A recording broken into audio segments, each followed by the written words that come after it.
If you heard this sound in the woods at night, you'd probably never guess it came from a badger. Meet the European badger, a stocky, powerful mammal with a distinctive black and white striped face. Built like a little tank, this nocturnal animal spends much of its life underground in complex burrow systems called setts, some of which have been used by badger families for generations. Although badgers are usually quiet, they have a surprisingly varied vocabulary. They communicate with grunts, snuffles, growls, and hisses. Young cubs make high-pitched whines and chirps to get their mother's attention. And in rare situations, badgers can even produce eerie screams that sound surprisingly human. One of the most fascinating things about European badgers is their incredible digging ability.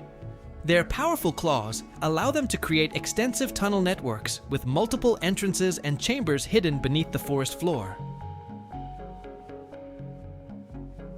So, if you ever hear strange grunts or an unexpected scream coming from the darkness, a badger might be much closer than you think. And now, listen to the fascinating sounds of the European badger.